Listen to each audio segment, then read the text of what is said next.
सुंदर करतारी जो हमारे आपके इस शरीर में संशय रूपी विकार रूपी जो पक्षी बैठा हुआ है उसको भगवान की कथा दूर करती है, अर्थात उसे भगा देती है। हमारे जीवन में व्यथा ही व्यथा है,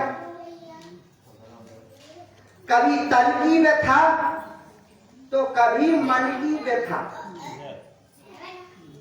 सारे संसार में अगर हम आप देखें तो कोई तन दुखी, कोई अपने तन से दुखी है, कोई तन दुखी, कोई मन दुखी, कोई चित्त उदास। कोई अपने तन से दुखी है, किसी को शरीर में पीड़ा है, तो कोई अपने मन से दुखी है। शरीर से तो सब कुछ अच्छा लग रहा है, लेकिन मन में कोई टीस है, कोई समस्या है, तो उसको लेकर के रात दिन मंथन करता है, चिंतन करता है। मन की व्यथा, तन की व्यथा, कोई तन दुखी, कोई मन दुखी, कोई चित्त उदास। और दुखिया संसार है, सुखी राम का दास। बाबा कहते हैं दुखिया संसार है पूरा। क्यों? देव कहे महाराज सुखी। राजा कहता है हमसे बड़ा जो वो सुखी है। राज कहे महाराज सुखी, और महाराज कहे सुख इंद्र कुभारी। राजा कहे महाराजा सुखी, और महाराजा कहे सुख इंद्र कुभारी। और राज कहे महाराज सुखी, महाराज कहे सुख इंद्र कुभारी। इंद्र कहे है ब्रह्मा सुखी। इंद्र क्या सोचते हैं? इंद्र भी कुछ सोचते हैं, मैं सुखी नहीं हूं, मेरे ऊपर प्रेशर है। इंद्र कहे है ब्रह्मा सुखी, और ब्रह्मा कहे सुख शंकर कुमारी। क्यों? शंकर किस लिए सुखी हैं? बाबा कैलाश पे रहते हैं, भांग पीते हैं, धतूरा खाते हैं, और किसी से कोई मतलब नहीं है। तो राज कहे महाराज सुखी, और महाराज कहे सुख इंद्र कुमारी। और इंद्र कहे है ब्रह्मा सुखी, और ब्रह्मा कहे सुख शंकर कुमारी। तुलसीदास विचारी कहे सिया राम बिना सब जीव दुखारी। भगवान के बिना आप आगे आ जाओ, सारे जीव दुखी। जो भगवान के पास रहता है, जिसका भगवान में प्रेम है,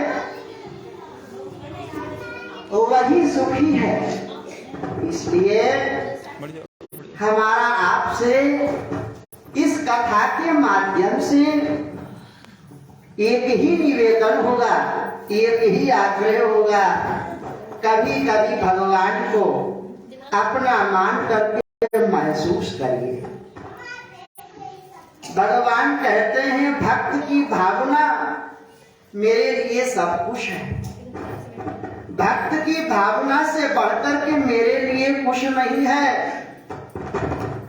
एक बार की बात है, देवर्षि नारद घूमते घूमते भगवान विष्णु के धाम में पहुंचे,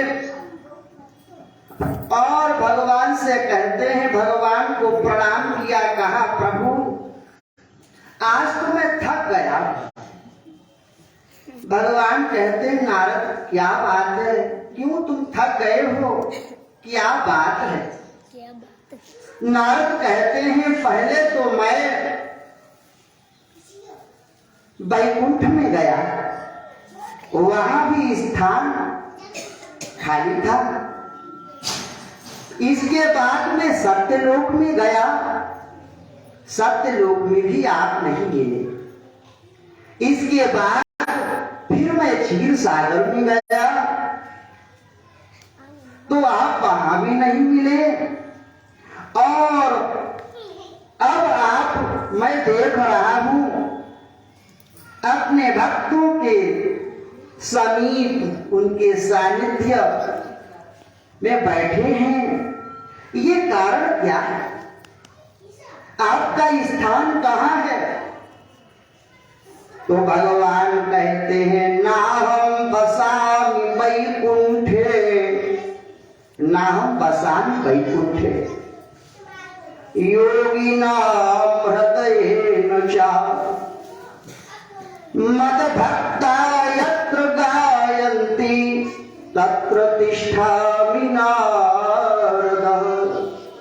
हे नारद, तुम मेरे लिए वैकुंठ में गए, सत्यलोक में गए, क्षीर सागर में गए। नारद, मेरा वास, मेरा स्थान अपने भक्तों के हृदय में है। क्यों? मेरे भक्त जिस भाव से मेरे को पुकारते हैं, मैं वहीं पर आपको मिलूंगा। भाव सहित खोजै सो प्राणी, भाव सहित खोजै सो प्राणी, पावो भगति मरि सो सुख खानी। भाव के सहित जो भी भक्त मेरे को पुकारता है तो मैं वहीं पर उपस्थित हो जाता हूँ। भाव का भूखा हूँ मैं, भाव मेरा सार है। भाव से मुझको भजे तो भाव से बेड़ा पार है। जय हो। भाव के सहित, श्रद्धा के सहित जो भक्त जिस स्थान पर मुझे बुलाता है, मैं वहीं पर प्रकट हो जाता हूं। बंधुओं, माताओं, आप अपने जीवन में देखिए, कोई भी दृष्टांत, कोई भी सिद्धांत आप पढ़िए, भगवान प्रेमास्पद है, भगवान प्रेम के वशीभूत है, भगवान को प्रेम ही प्रिय है। क्योंकि प्रेम के लिए भगवान किसी भी वर्ण व्यवस्था, किसी भी ऊंच नीच, किसी भी व्यक्ति को नहीं देखते हैं। भगवान तो प्रेम के भूखे होते हैं।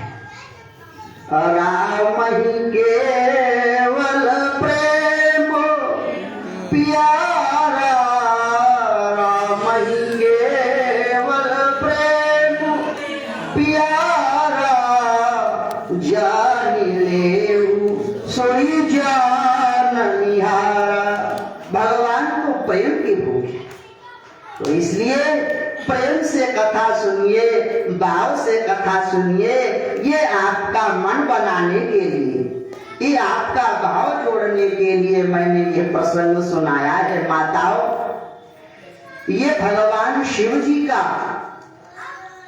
और मैया पार्वती का युगल मंदिर है। इस युगल मंदिर में आकर के जो माताएं हैं, वो माताएं यहाँ पूजा किया करें आकर। क्यों? आज इस महाशिवरात्रि के शुभ अवसर पर और वैसे भी सोमवार का व्रत रहती है, तो शिवजी और पार्वती जहाँ दो जोड़े के रूप में विराजमान होते हैं, वहां पर माताओं को पूजा करने का अधिकार सबसे अधिक है। क्यों? पार्वती के सहित शिवजी की पूजा करने का जो धर्म है वो बहुत सार्थक हो जाता है। इसलिए जब कभी आपका मन हो इस मंदिर में आए। ये यहाँ पर एक विशेष बात है कि यहाँ शिवलिंग के साथ भगवान की मूर्तियों को भी विराजमान किया गया। वैसे तो अधिकतर आपने देखा होगा शिवालय ही मिलेंगे, और यहाँ पर शिवालय के साथ साथ युगल जोड़ी अर्थात भगवान शिव और पार्वती दोनों की मूर्तियां विराजमान हैं। तो यहाँ फल जो है वो आपको अधिक मिलेगा, क्योंकि यादृशी भावना सिद्धिर भवति तादृशी। तो इसलिए आप जो है यहाँ पर अधिक से अधिक संख्या में आए और अपना भगवान की कृपा से तन का सहयोग करें, मन का सहयोग करें। यद्यपि धन की बात नहीं है, लेकिन धन का भी शासन। क्यों? कोई भी शुभ कार्य है बिना धन के सिद्ध नहीं होता है। तो इसलिए तन और मन धन के साथ यहाँ जुड़े। यह स्थान बहुत ही दिव्य है और इस स्थान को मैंने महसूस किया है। सन 2016 से मैं यहाँ आ रहा हूँ। अनवरत ईश्वर की कृपा से मैंने महसूस किया है कि भगवान वास्तविक यहाँ सजीवत्व है, अर्थात यहाँ ये स्थान जागृत है, इस स्थान का महत्व है। तो इसलिए ये बच्चों को शांत कर दीजिए। कथा में मन की एकाग्रता जरूरी है। पीछे बच्चे पीछे कथा में जब तक आपका मन एकाग्र नहीं होगा तब तक आपको आनंद भी नहीं मिलेगा, और आनंद के लिए आपको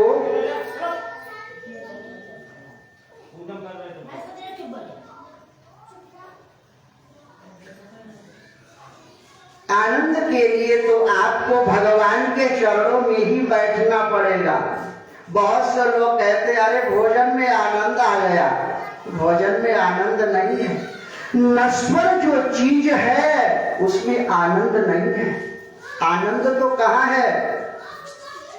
जो आनंद सिंधु सुख राशि शीकरते त्रैलोक्य सुपासी। आनंद तो भगवान के चरणों में है। नश्वर चीज में कभी आनंद आ ही नहीं सकता। ये तो मिथ्याभिमान है, आप झूठ कह रहे हैं। तो अगर वास्तविक जीवन के आनंद को लेना है तो भगवान के चरणों में बैठ करके आनंद लीजिए। जब हम अपने जीवन में भगवान के पास होते हैं तो हमारा जीवन सफल होता है, अर्थात हम सुखद एहसास करते हैं। और जब हम भगवान से दूर होते हैं, हमारा भगवान में प्रेम नहीं होता है, तो हम तरह तरह के झंझावात, तरह तरह के कष्ट उनको सहन करते हैं। कहा हनुमान तो विपत्ति प्रभु सोई। हनुमान जी कहते हैं प्रभु विपत्ति का जो नाम है, विपत्ति कोई समस्या नहीं है। क्यों? उसका मूल कारण है आपकी विस्मृति। भगवान की विस्मृति में अर्थात भगवान को भूल जाना ही विपत्ति है। और भगवान का स्मरण करना, उनकी स्मृति करना, उनकी याद करना हमारे जीवन की सबसे बड़ी संपत्ति है। तो इसलिए इन बच्चों को थोड़ा सा शांत किया करो भैया। कोई अगर कोई बोला तो अभी निकाल बाहर करेंगे। कोई नहीं बोलो, शांति बैठो। बंधुओं, शिव पार्वती के विवाह की कथा के प्रसंग को आगे बढ़ाया जाए, इससे पहले भगवान के नाम का उच्चारण करिए, क्योंकि भगवान प्रेमास्पद है। प्रेम से जुड़िए। जब तक आपका मन नहीं लगेगा किसी भी चीज में, आपको आनंद नहीं आएगा। और आनंद तभी आएगा जब इस कथा को आप अपने श्रवण पुटों से और मन लगा करके सुनेंगे। भगवान की कथा आनंद देने वाली है, भगवान की पूजा आनंद देने वाली है, क्योंकि भगवान जो है प्रेमास्पद है, प्रेम के भूख है। यही हरि भक्त कहते हैं, यही सदग्रंथ गाते हैं। यही हरि भक्त कहते हैं, यही सदग्रंथ गाते हैं। न जाने कौन से गुण पर दयानिधि रीझ जाते हैं। यही हरि भक्त कहते हैं, यही सदग्रंथ गाते हैं। न जाने कौन से गुण पर दयानिधि रीझ जाते हैं। यही सदग्रंथ गाते हैं। क्या गाते हैं? नहीं स्वीकार करते हैं, नहीं स्वीकार करते हैं निमंत्रण नपुंसकोधन का। नहीं स्वीकार करते हैं निमंत्रण नपुंसकोधन का। अभिमान से, घमंड से भरा हुआ आतिथ्य सत्कार मेरे प्रभु ने त्याग दिया। क्यों? दुर्योधन चाहता था कि ये हमारा आतिथ्य सत्कार 56 प्रकार के भोग स्वीकार कर लेंगे और पांडवों का साथ छोड़ करके मेरे साथ हो जाएंगे। तो भगवान से अन्याय कराना चाहता है दुर्योधन।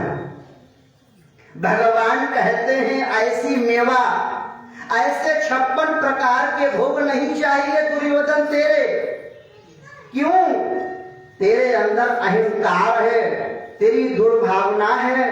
पांडवों ने यही तो कहा था, प्यारे आप मेरे को 5 गांव दे दीजिए, सारा राज्य आप ले लीजिए, हमें कुछ नहीं चाहिए, युद्ध नहीं करना है मेरे को। और दुर्योधन कहता है 5 गांव बहुत दूर की बात है, सुई की नोक भर जमीन मैं आपको नहीं दे सकता बिना युद्ध किए। अब आप समझिए दुर्योधन की मूढ़मती और धृतराष्ट्र जैसा जन्मांध व्यक्ति, पुत्र मोह में फंसा हुआ व्यक्ति अपने पुत्र के द्वारा अन्याय सह रहा है और बिल्कुल मूक दर्शक बना रहा, जिसने महाभारत जैसा युद्ध करा दिया। धृतराष्ट्र चाहते दुर्योधन को समझा सकते थे। क्यों? दुर्योधन उनका बेटा था, लेकिन वो इतना मोह में थे, इतना मोह से बंधे हुए थे कि उन्होंने उसे समझाना तो बहुत दूर की बात, एक भी बार ये नहीं कहा बेटा तुम पाप कर रहे हो, इस पाप की अग्नि से पूरा हस्तिनापुर जल करके राख हो जाएगा। बंधुओं, ये हमें शिक्षा देता है महाभारत जैसा ग्रंथ, जिसको पंचम वेद कहा गया है। बाबा जी, महाभारत में ऐसी कोई नीति नहीं जो लिखी नहीं, पंचम वेद है महाभारत। महाभारत इसीलिए हुआ, नहीं स्वीकार करते हैं निमंत्रण नपुंसकोधन का, विदुर के घर में जा करके, विदुर के घर में जा करके भोग शिल्पों का लगाते हैं, यही शद ग्रंथ गाते हैं, यही ग्रंथ कहते हैं, यही हरि भक्त गाते हैं। न जाने कौन से गुण पर दयानिधि जुझाते हैं। न आए मधुपुरी से गोपियों की दुख कथा सुनकर, न आए मधुपुरी से गोपियों की दुख कथा सुनकर, द्रुपद जा की दशा पर द्वारका से दौड़े आते हैं। गोपियों ने पुकारा और भगवान मथुरा छोड़ करके जब चले जाते हैं तो गोपियां रोती रहती हैं। भगवान कहते हैं आऊंगा, लेकिन आते नहीं। न मधुपुरी आए गोपियों की दशा देख करके, और वही जब द्रौपदी कहती है जाएगी लाज तिहारी, हे कन्हैया तेरी लाज जाएगी। 5 पांडव यहाँ बैठे हुए हैं और यहाँ मेरी कोई रक्षा करने वाला नहीं है। कन्हैया बस तेरे सहारे जाएगी लाज तिहारी, बिहारी मेरो कहा बिगड़े गो, जाएगी लाज तिहारी, बिहारी मेरो कहा बिगड़े गो। तो भगवान पीताम्बर बनकर के आ गए। तो इस प्रकार से बंधु नरोड़े बन गवन में श्री पिता की वेदनाओं पर, नरोड़े बन गमन में श्री पिता की वेदनाओं पर, उठाकर गिद्ध को निज गोद में आंसू बहाते हैं। न जाने कौन से गुण पर दयानिधि जुझाते हैं, यही हरि भक्त कहते हैं, यही शद ग्रंथ गाते हैं। न जाने कौन से गुण पर दयानिधि जुझाते हैं। कठिनता से चरण धोकर मिले कुछ बिंदु विधि हरि को, कठिनता से चरण धोकर मिले कुछ बिंदु विधि हरि को, वो चरणों दत्त स्वयं के बटू के घर जाकर लुटाते हैं। यही शद ग्रंथ कहते हैं, यही हरि भक्त गाते हैं। न जाने कौन से गुण पर दयानिधि जुझाते हैं। तो भैया भगवान को पता नहीं आपका कौन सा गुण प्रसन्न कर दे, कौन सा गुण पसंद आ जाए। इसलिए जैसी भी भक्ति है, टूटी फूटी पत्र पुष्प फल जल जो कुछ भी है, भगवान को अर्पण करके कहना चाहिए प्रभु हम ना जाने अछू कछू। माताएं कहती हैं हमको देना सब कुछ। ये वेदों का सार है माँ, इसमें वेद की भावना है। आवाहनम न जानामि तवाचनम, पूजा चैव न जानामि क्षम्यता परमेश्वर। एक बार त्रेता युग माही, एक बार त्रेता युग माही, शंभु गए कुंभ ऋषि पाही। बंधुओं एक बार बार की बात है, भगवान भोलेनाथ माता सती के साथ कुंभज ऋषि के आश्रम में गए। संग सती जग जननी भवानी, संग सती जग जननी भवानी, पूजे ऋषि अखिलेश्वर जानी। भगवान भोलेनाथ माता सती के साथ कुंभज ऋषि के आश्रम में गए तो वहां ऋषि ने विधिवत आसन दिया। आसन पर बिठा करके जो आतिथ्य सत्कार होता है, पूजा, पूजे ऋषि अखिलेश्वर जानी। इसके बाद भोलेनाथ कहते हैं, हे कुंभज ऋषि, मैं आपके आश्रम में इसलिए आया हूं, बहुत दिन हो गए राम कथा सुनना चाहता, राम की कथा सुनाइए। राम कथा, भगवान की कथा हमारे आपके जीवन की समस्त समस्याओं का समाधान है। भगवान की कथा को जो मन लगाकर के सुनता है इन श्रवण पुटों के द्वारा, तो आप समझिए उसके समस्त पाप ताप नष्ट हो जाते। इसलिए कथा रूपी गंगा है, इस गंगा में अवगाहन करना चाहिए।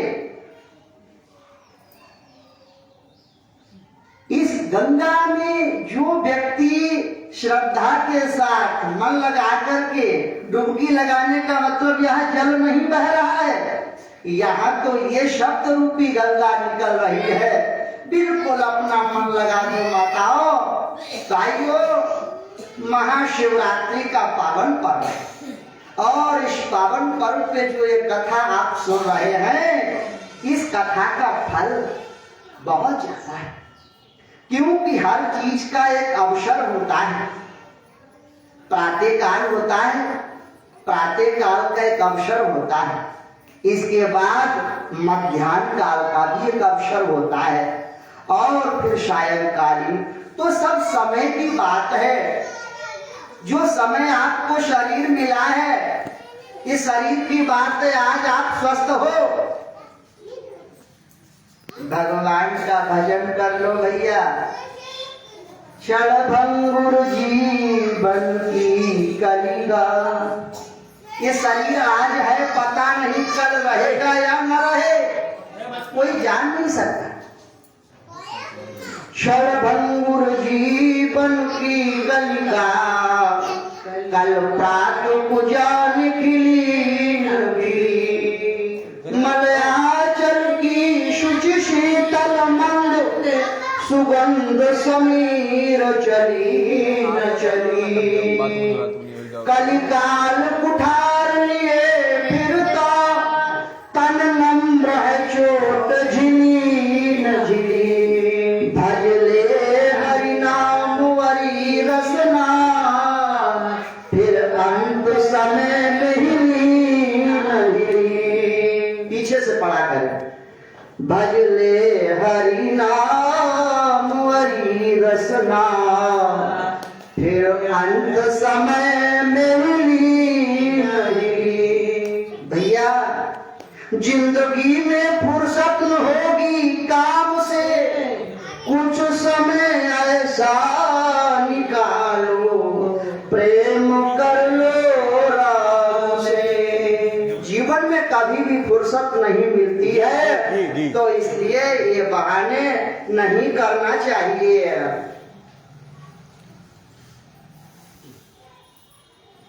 भगवान भोलेनाथ कहते हैं, हे मुनिवर, आप हमें कथा सुनाइए। तो राम कथा मुनि बरियो बखानी, राम कथा मुनि बरियो बखानी, सुनी महेश अब आप समझिए बाबा की लेखनी चल रही है। बाबा कहते हैं सुनी महेश परम सुख मानी, अर्थात एक ने सुनी है। भगवान श्री राम जी की कथा को भगवान भोलेनाथ ने सुना है और माता सती जी ने कथा को क्यों नहीं सुना? भाव बदल गया। जो मेरी पूजा कर रहा है, जो मेरी सेवा कर रहा है, वो मेरे को कथा क्या सुनाएगा? भाव बदल गया। भैया, जो आपकी पूजा कर रहा है कभी भी किसी को छोटा नहीं समझना चाहिए।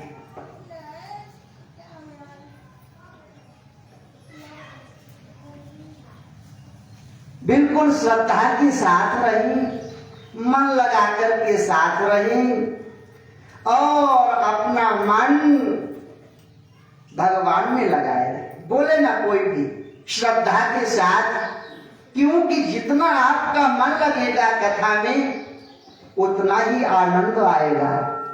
तो सुनी महेश परम सुख मानी। बाबा तुलसीदास जी कहते हैं भोलेनाथ ने श्री राम कथा को सुन लिया, लेकिन सती जी ने कथा को नहीं सुना। मुनिशन विदा मांगी त्रिपुरारी, मुनिशन विदा मांगी त्रिपुरारी। बाबा ने विशेषण घटाए हैं, चले भवन संग दक्ष कुमारी, चले भवन संग दक्ष कुमारी। मुनिशन विदा मांगी त्रिपुरारी, चले भवन संग दक्ष कुमारी। भैया, जब कथा सुनने आए थे तो संग सती जग जननी और भवानी तीन उपाधियां हैं। सती अर्थात सत्य के साथ भगवान को सत्यम, शिवम और सुंदरम कहा गया है। तो भगवान के साथ जब है तो वह जगत जननी है, भवानी है और भगवान भोलेनाथ की प्राण प्रिया है।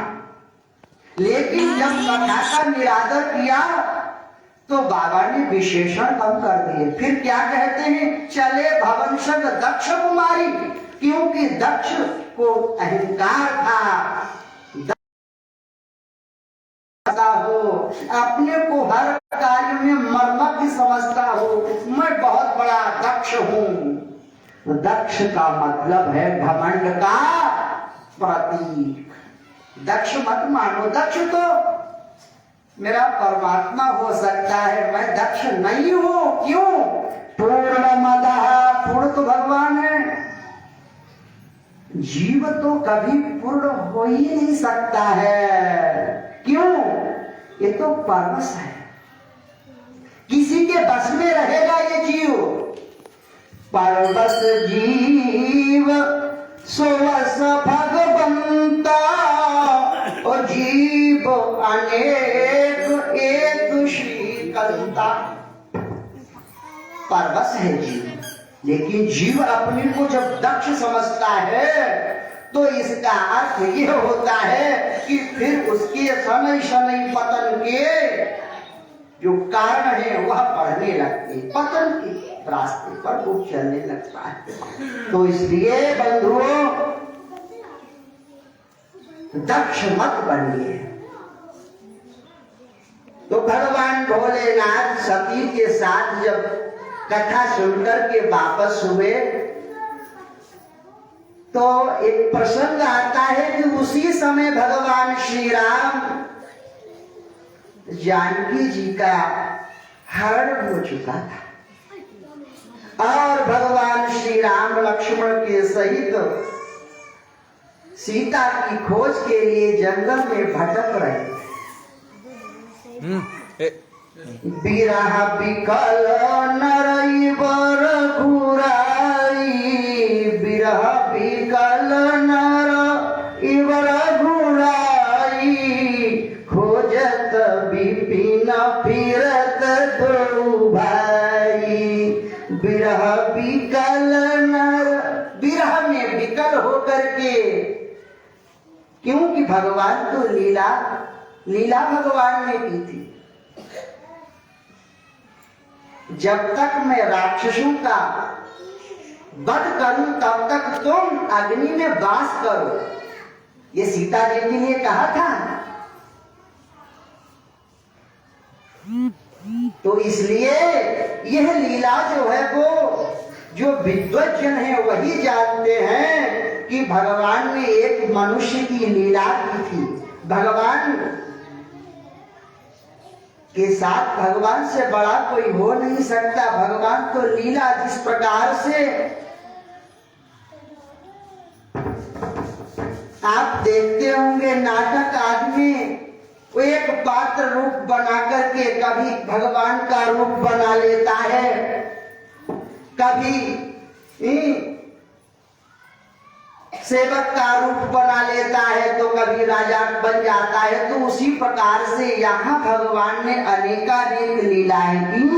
तो लीला में आपको ज्ञान की आवश्यकता है, ज्ञान से भगवान को जानो। तो सती जी का जो मन था वो वहीं पे विचलित हो गया। ओहो मेरे प्रभु इन्हीं का भजन करते हैं, इन्हीं को प्रणाम, इन्हीं का स्मरण, इन्हीं की कथा सुनते हैं। ये तो अपनी पत्नी के वियोग में भैया भटक रहे हैं जंगल में, ये कैसे भगवान है? बंधुओं, इस कथा से हमें बहुत बड़ी शिक्षा यह मिलती है, कभी भी अपने को ज्ञानी बनकर के,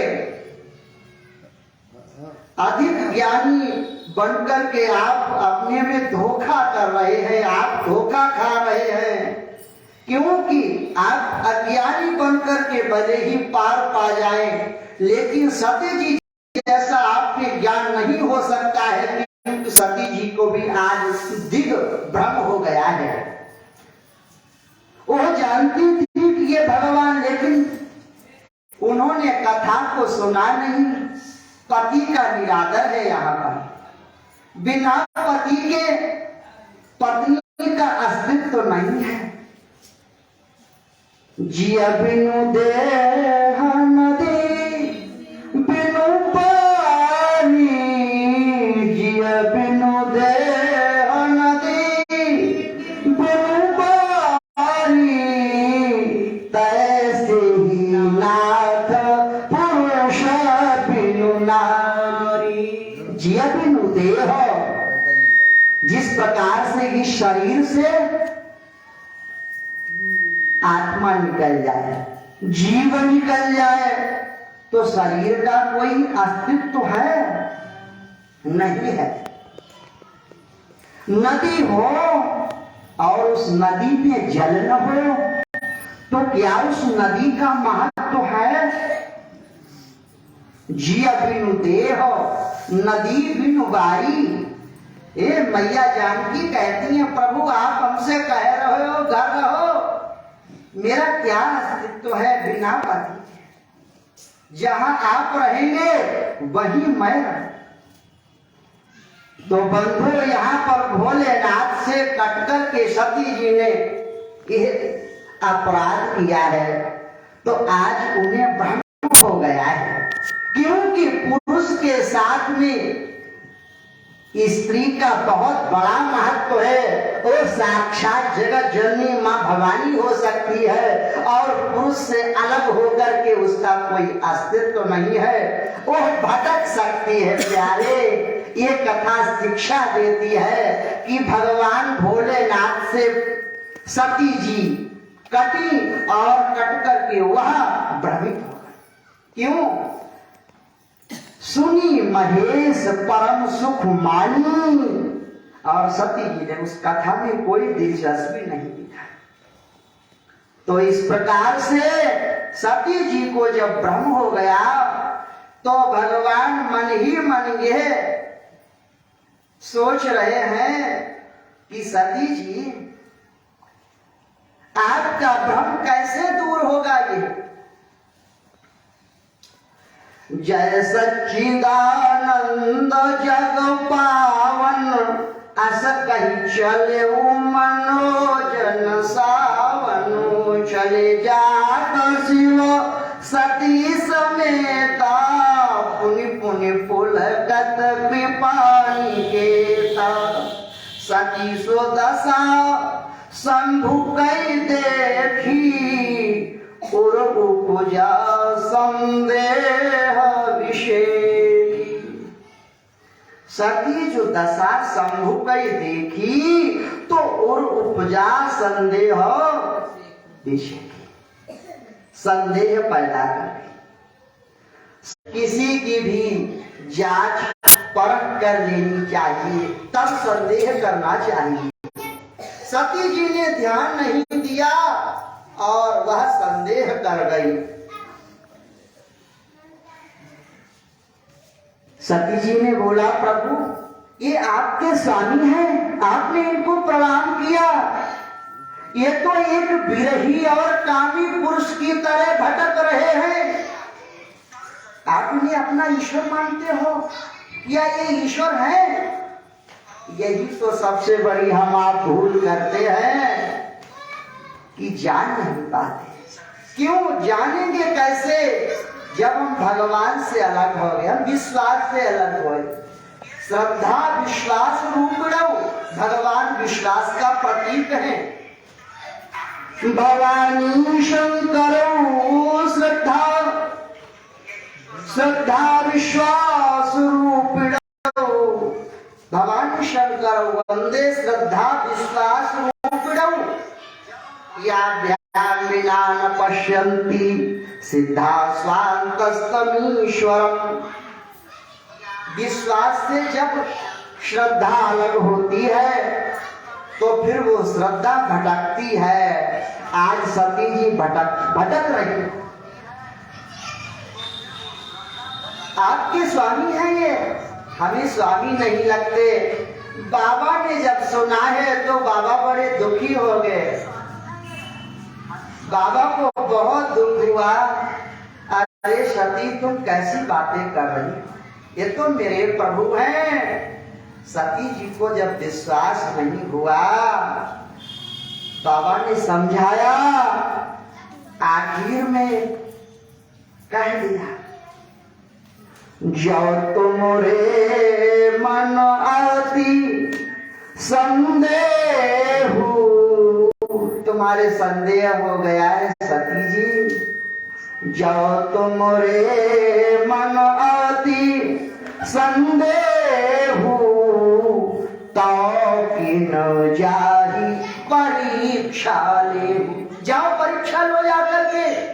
भाई संदेह हुआ है, आप मान नहीं रही हो, तो जाओ परीक्षा लो जाकर के। भैया क्या बताएं बंधुओं, सती जी ने विचार किया कैसे परीक्षा लें।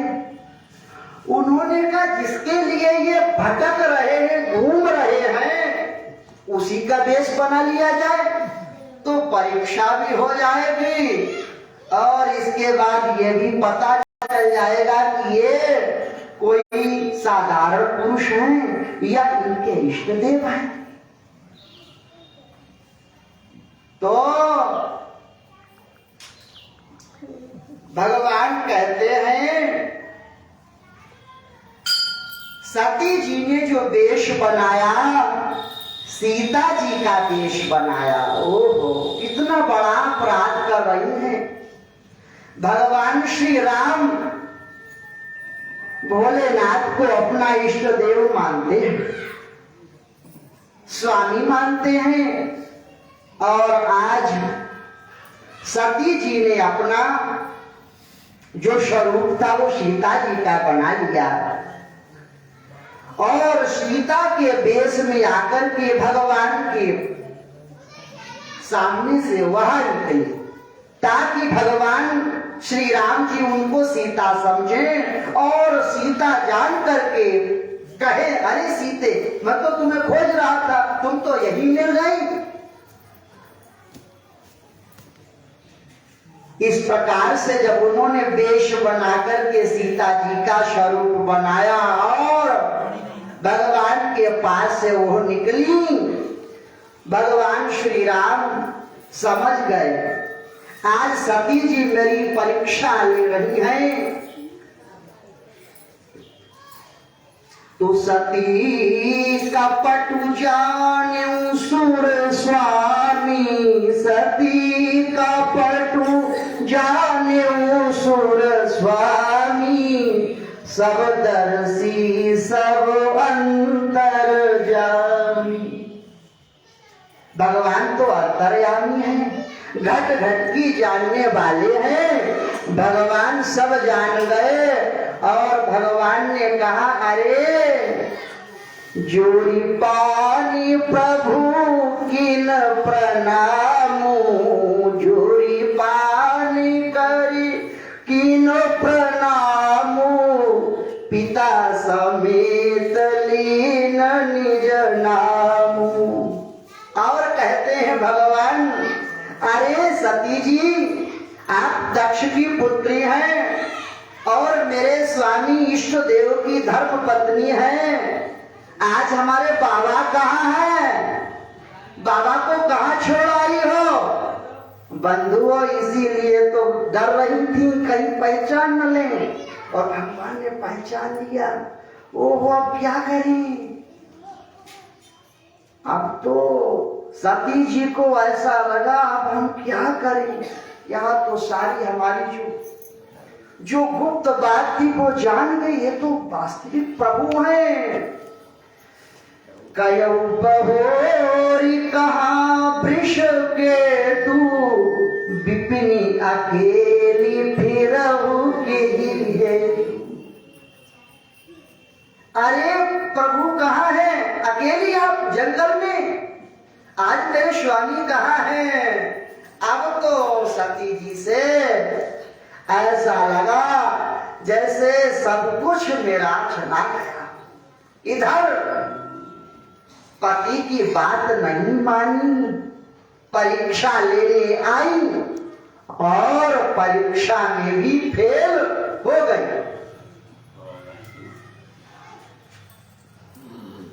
भगवान ने सोचा कि सती जी ने मेरी परीक्षा ली, परीक्षा के स्वरूप कुछ इनको दिखाना चाहिए, क्योंकि इनको ऐसा लगा कि मैं साधारण पुरुष हूं और साधारण पुरुष की तरह मैं सीता की खोज कर रहा हूं।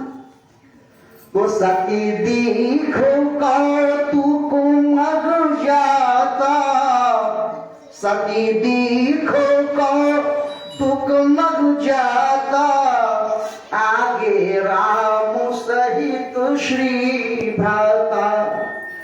अब सती जी ने देखा कि अभी तो ये अपनी पत्नी को खोज रहे थे, अब तो इनके साथ में जानकी जी भी है और आगे आगे प्रभु जा रहे हैं, पीछे लक्ष्मण है, बीच में जानकी जी है।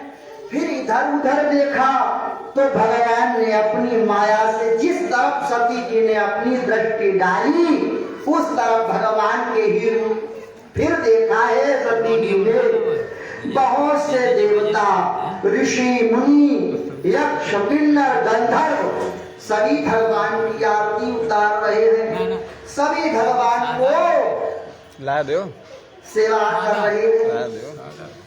भगवान ने अपनी ऐसी माया का प्रकोप किया कि उस माया के अरे भगवान की सेवा हुई है भाई, कर दो कहा। चक्कर में सती जी दिग्भ्रमित हो गई, अर्थात उन्हें कुछ सूझ ही नहीं पड़ा।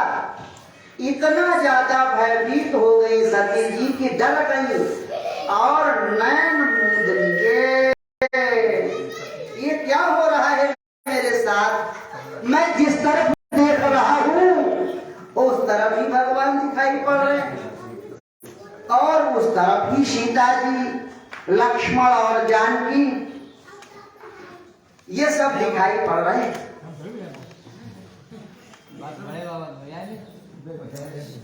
कछु न और नैन मूद करके माइक ला दी माइक। सती जी भगवान के पास के लिए चली। तो बंधुओं, तब शंकर देखे धरि ध्यान, तब शंकर देखे धरि ध्यान, सती चरित सब जाना। भगवान भोलेनाथ ने सती जी के जो उन्होंने ढोलकता जरूरी है। भगवान श्री राम की परीक्षा ली, जिस विधि से उनको कष्ट हुआ, और वो सारा चरित्र शंकर जी ने अपने आंख बंद करके देख लिया। तो भगवान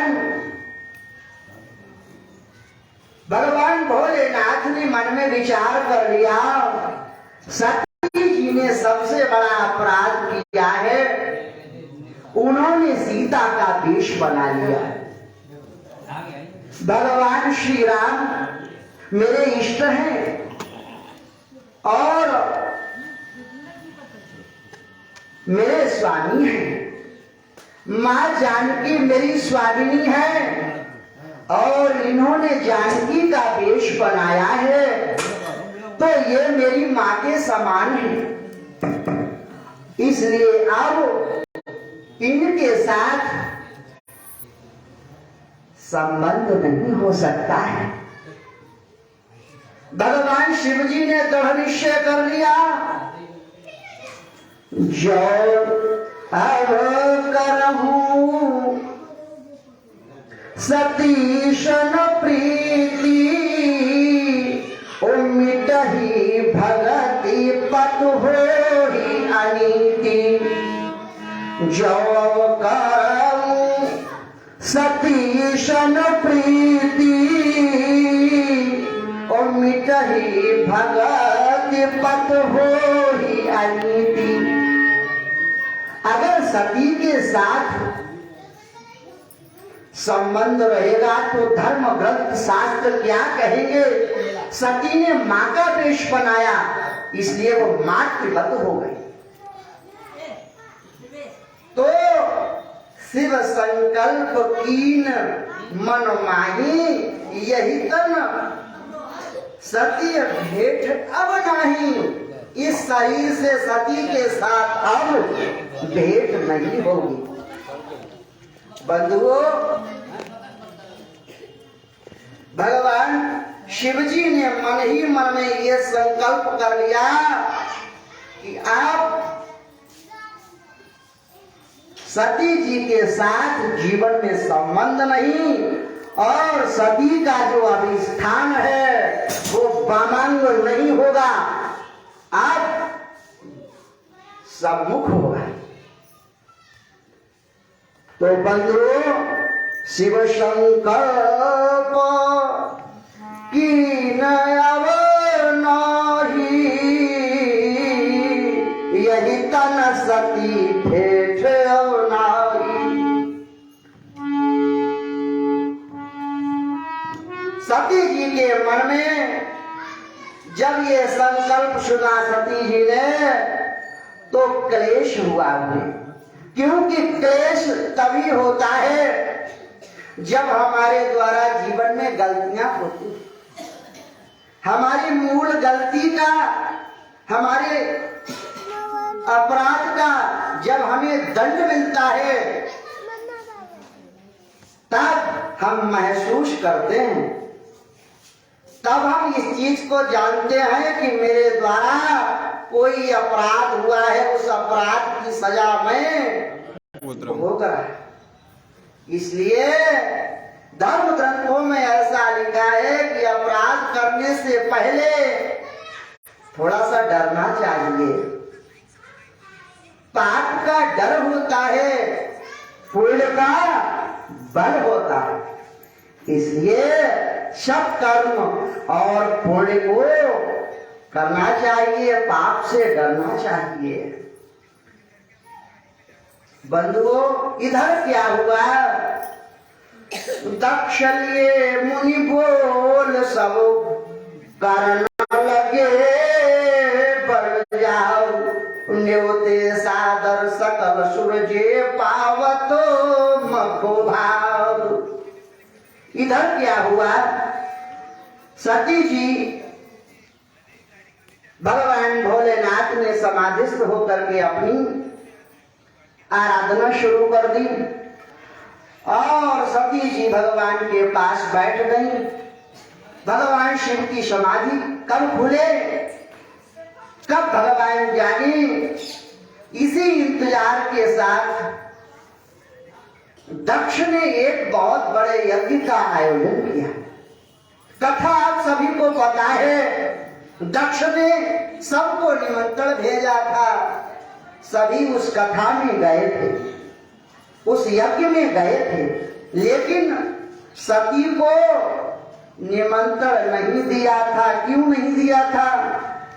भगवान शिवजी से वह द्वेष मानते थे, बैर करते थे। भगवान भोलेनाथ से जो बैर करेगा, जो द्वेष करेगा, संसार में वह सबसे बड़ा अपराधी है और उस अपराधी की जो सजा है वह अक्षम्य है, क्षम्य नहीं है। क्योंकि दक्ष की गति जो हुई थी वह आप सभी को ज्ञात है। भगवान भोलेनाथ का निरादर करने वाला इस संसार में जीव ही पाप का भागी है।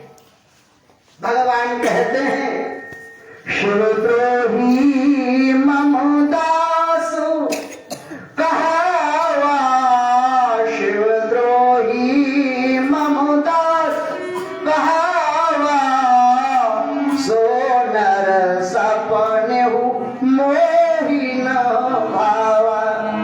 शिवद्रोही मम दास कहावा।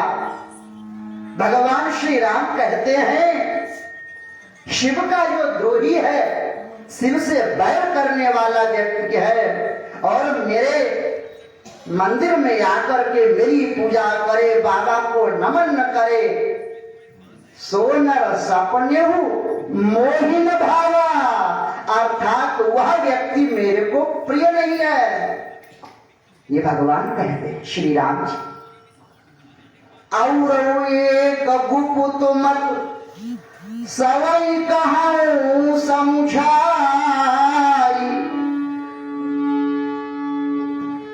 शंकर भजन बिना नर भगत न पावई मोर।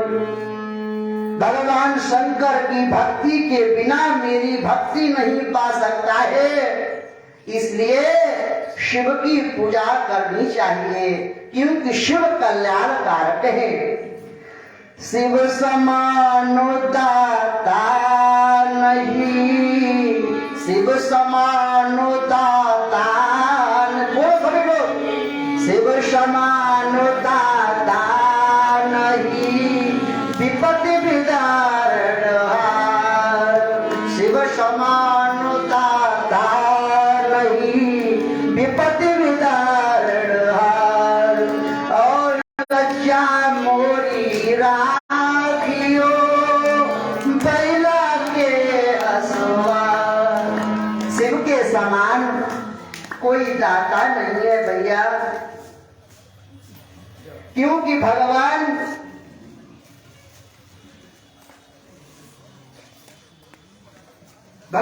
भूत भावन भोलेनाथ कण कण में व्याप्त है।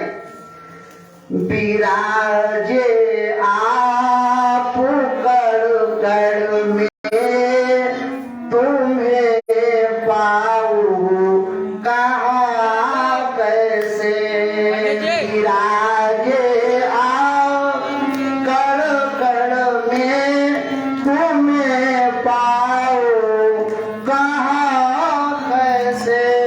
हृदय की भावनाओं को मैं समझाऊं कहाँ कैसे। हृदय की भावनाओं को मैं समझाऊं कहाँ कैसे। भगवान कण कण में व्याप्त है। विराजे आप कण कण में तुम्हें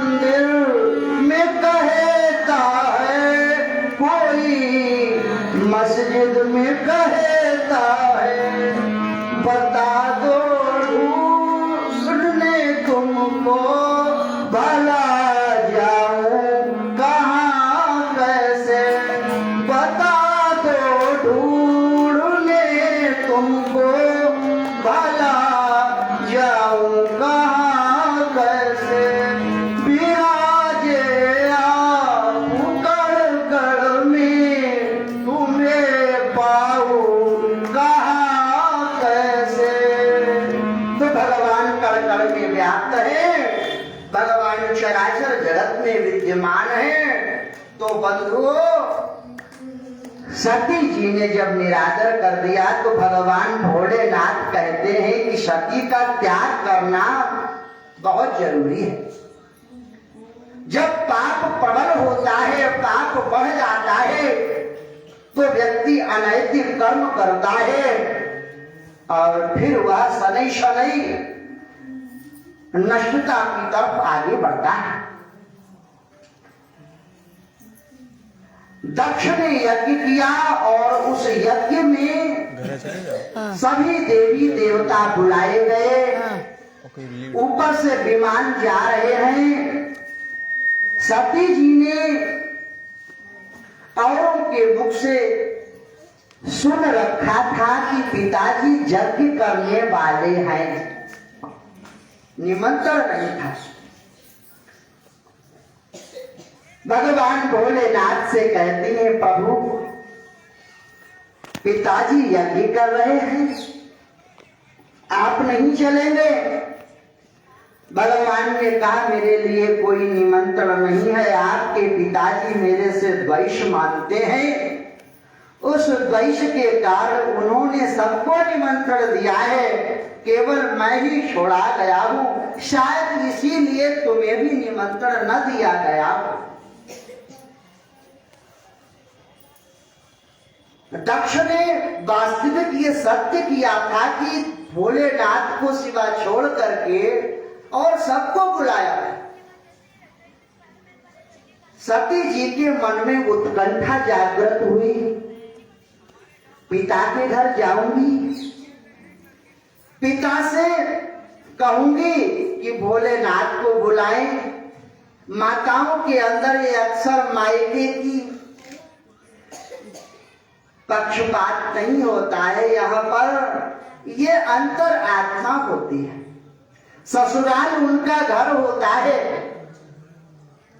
जहां से वह अपने जीवन को आगे की गति देती है, अर्थात जीवन चक्र की जो व्यवस्था है वह ससुराल से ही शुरू होती है। लेकिन मायका तो मायका है भाई।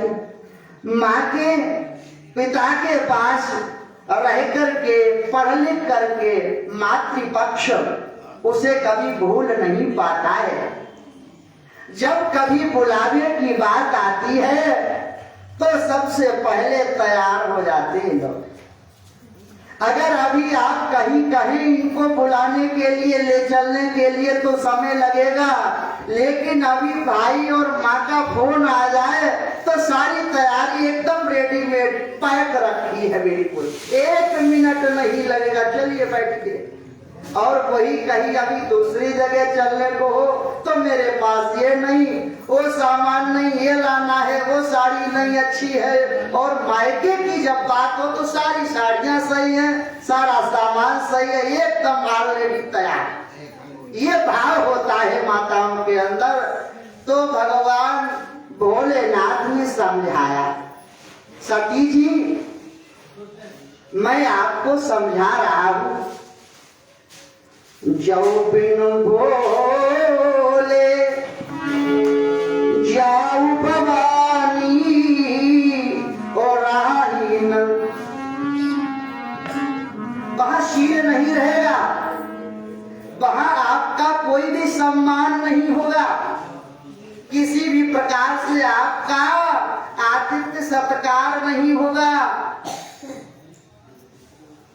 तो भगवान भोलेनाथ समझा करके जब थक गए, सती जी मानी नहीं, तो भगवान ने अपने जो गण थे उनको कहा कि सती जी को दक्ष जी के यहाँ कर आए। तो वह सभी सती जी को लेकर के जब गए और उन्होंने सती जी को पिता के घर छोड़ करके वह गण भगवान के पास आ गए। जब वह अपने पिता के घर नहीं तो हठवश भगवान भोलेनाथ की उन्होंने बात नहीं मानी थी। लेकिन सती ने मन में विचार किया यहाँ कोई हमसे बोल नहीं रहा है, कोई भी बहन नहीं बोल रही है, माता भी नहीं बोल रही है, आखिर कारण क्या है। तो उन्होंने सोचा जहां यज्ञ हो रहा है वहां पर जरूर मेरे भोलेनाथ का स्थान होगा। भगवान भोलेनाथ का स्थान यज्ञ में ईशान कोण में होता है। यज्ञ में सारे देवताओं का आवाहन था, सभी को स्थान दिया गया था। तो वहां पर भगवान भोलेनाथ का कोई भी स्थान नहीं था। सती जाई देखहु तब जागा, कतहु न दीख शंभु कर भागा। भगवान भोलेनाथ का कोई स्थान नहीं था। अब तो सती जी से रहा नहीं गया। मेरे भोलेनाथ ने मेरे को लाख समझाया, कहा आप बिना बुलाए जा रही हो, आपका वहां सत्कार नहीं होगा, वहां आपको सम्मान नहीं मिलेगा, मत जाइए। और मैंने भोलेनाथ की बात नहीं मानी। वास्तविक भोलेनाथ जी ने सत्य ही कहा था। बंधुओं माताओं, सती जी कहती हैं संसार में समस्त जो कष्ट है उन सब कष्टों से बढ़कर के कौन सा कष्ट है माताओं, देवियों। पत्नी के सामने पति का अपमान सबसे बड़ा कष्ट है। उसे सुनना नहीं चाहिए, पाप लगता है। क्यों? पति आपका स्वामी है, आपका परमेश्वर है, पति परमेश्वर। और सती जी कहती हैं कि यद्यपि जग दारुण दुख नाना, यद्यपि जग दारुण दुख नाना, सबते अधिक जाति अपमान। संसार में समस्त दुख सहने योग्य है, लेकिन एक पत्नी के सामने पति का अगर अपमान होता है तो बहुत बड़ा कष्ट है। सती जी सहन नहीं कर पाई, अपने पिता के यज्ञ में अपने प्राणों की आहुति दे और क्रोधाग्नि में योगाग्नि में जल करके भक्ति में उथल पुथल होने लगी। सारे देवता ऋषि मुनि इधर उधर भागने लगे। उन्हें ऐसा लगा बिना शिव के यज्ञ में मैं आ गया। वो सब अपना माथा ठोकने लगे। भोलेनाथ से बड़ा कोई है क्यों? वो अपना अपना स्थान छोड़ करके चले। बंधुओं, इधर भोलेनाथ के पास खबर पहुंची, सती जी ने अपनी देह का त्याग अपने पिता के यज्ञ में कर दिया है।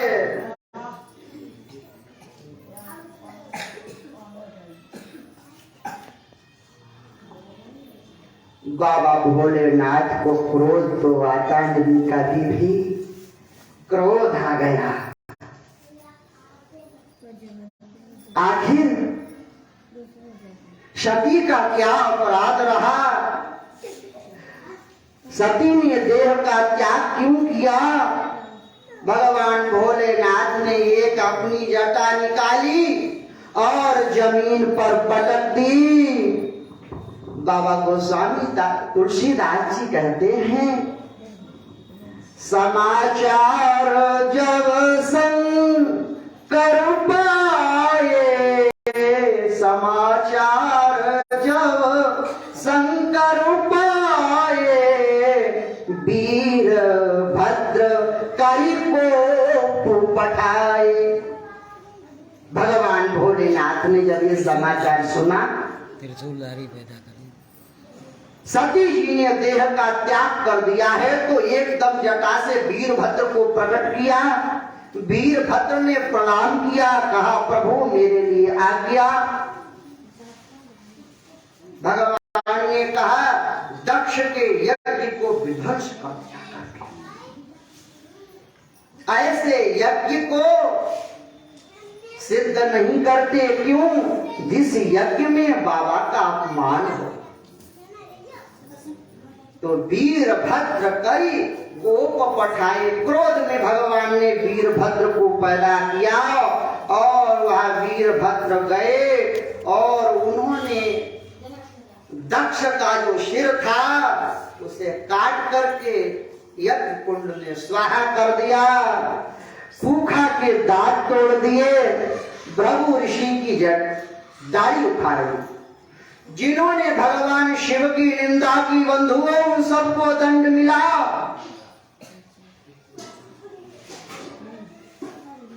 संसार में दानी तो सभी हैं, लेकिन महादानी तो बाबा भोलेनाथ है। मेरी नैया किशु है खिवैया, मेरी नैया किशु है खिवैया, मुझे तूफान का डर नहीं है। सभी लोग बोलो बताओ, मेरी नैया किशु है खिवैया, मुझे तूफान का डर नहीं है।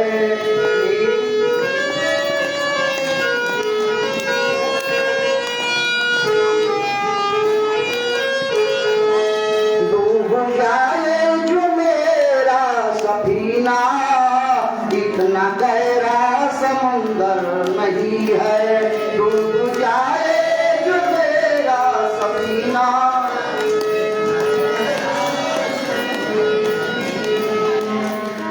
जब प्रभु ने मथा था समुंदर, देवता पी गए सारा अमृत। जब प्रभु ने मथा था समुंदर, पी गए सारा अमृत। विश्व पी करके संकट मिटाया। धन्य है ऐसे बाबा भोलेनाथ। सारे देवताओं ने तो अमृत पी लिया और बाबा ने क्या किया? विष पिया। जब प्रभु ने मथा था समुंदर, देवता पी गए सारा अमृत। विष को पी करके संकट मिटाया। कोई शिव के बराबर नहीं है। मेरी नैया शिव है खिवैया, मुझे तूफानों का डर नहीं है।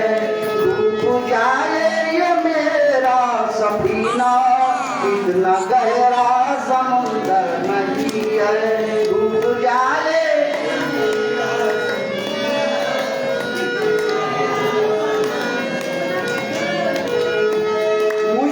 बहकाओ ना दुनिया वालों, सिर झुकाने तो चौखट पे जाके।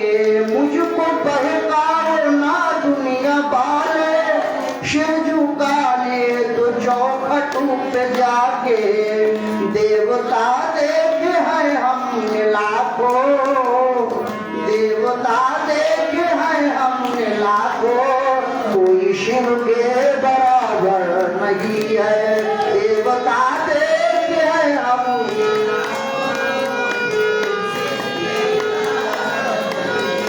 मेरी नैया विष्णु है कि भैया, मुझे तूफान का डर नहीं है। मेरी नैया विष्णु है कि भैया,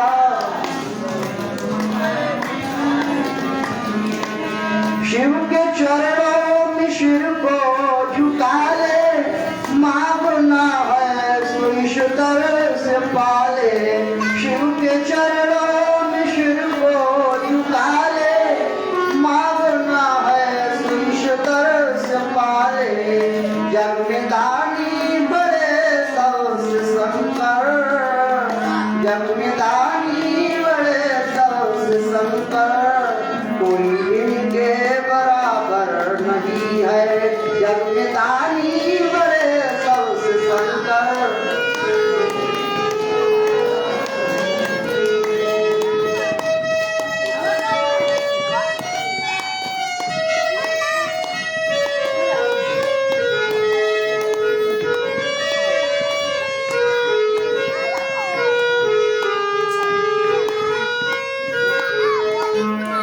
भगवान की कृपा से भोलेनाथ ने दक्ष के यज्ञ को विध्वंस करके नष्ट किया। सारे ऋषि मुनि भगवान से प्रार्थना करते हैं, बाबा सारे संसार में कितना बड़ा अपयश होगा, ये कलंक कहा जाएगा कि यज्ञ को नष्ट किया। तो भगवान कहते हैं यज्ञ तो मेरा स्वरूप है, यज्ञ कैसे नष्ट हो सकता है? यज्ञ को परिपूर्ण करना मेरा धर्म है। बंधुओं, दक्ष बड़ा ही अहंकारी था। एक अज का सिर, अज कहते हैं बकरे को, बकरे के सिर को उसके धड़ में जोड़ा गया और उस दक्ष का मान मर्दन करने के बाद उस यज्ञ को फिर परिपूर्ण किया गया। और सारे ग्रंथ धर्म शास्त्रों में यह संदेश है कि बिना शिव के कोई भी यज्ञ पूर्ण नहीं होता है, इसलिए शिव हर यज्ञ में हो। दक्ष यज्ञ फिर पूर्ण हुआ।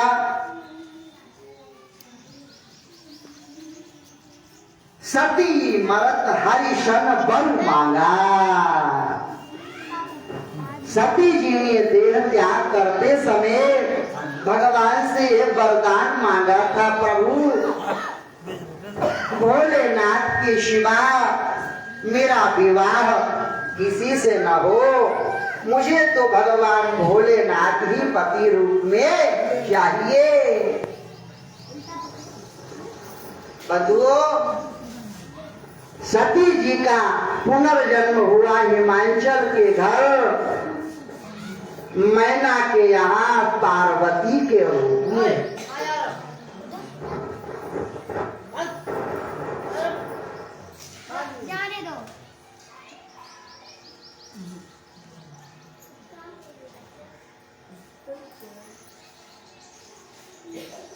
हिमाचल के यहाँ जब से पार्वती का जन्म हुआ है, तब से हिमाचल उत्तर उत्तर पुष्पित और पल्लवित हो गए।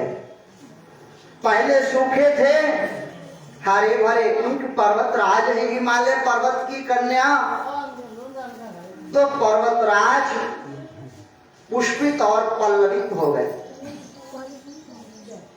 पार्वती के जन्म के शुभ अवसर पर दैवीय चमत्कार हुए, कन्या का जन्म हुआ। हिमवान ने देवर्षि नारद को बुला करके कन्या का हाथ दिखाया। कन्या का हाथ देख करके देवर्षि नारद ने कहा, इस कन्या को ऐसा वर मिलेगा जिसके ना तो माता पिता होंगे और ना जिसके पास घर होगा। इसको अवघड़ बाबा मिलेगा पति रूप में। आज की माताएं ऐसा सुन नहीं सकती, क्यों? कोई भी अपनी पुत्री का हाथ दिखाता है तो कहता है इसे अच्छा घर बर अच्छा परिवार मिले। और देवर्षि नारद ने क्या कह दिया? मैना तो हृदय में बड़ा ही भावुक हो गई। बाबा जी आपने क्या बोल दिया? ये कैसे हो गया कि इसकी आप रेखाएं देख करके बता रहे हो कि झूठ बोल रहे हो? नारद ने कह दिया माँ इसमें मैं कुछ नहीं कह सकता। जैसी ज्योतिष की रेखाएं हैं वैसा ही फल है, इसलिए मैं क्या कह सकता। नारद तो कह करके चले गए। इधर मैना बहुत दुखी हुई। मैना के मन में एक बात आई कि अगर कोई तप करे तो तप से समस्त कार्य सिद्ध हो सकते हैं। पार्वती अगर तुम तप करो तो तुम्हारे भाग्य की जो रेखाएं हैं ये मिट सकती हैं, तुम्हें अच्छा घर और बर मिल जाएगा। ऐसा बर किसे चाहिए जो अवघड़ वाला हो, भिखारी हो, जिसके घर न हो। तो तपबल ते जग सृजई विधाता, तपबल विष्णु भय परित्राता। तप आधार यह सृष्टि भवानी है।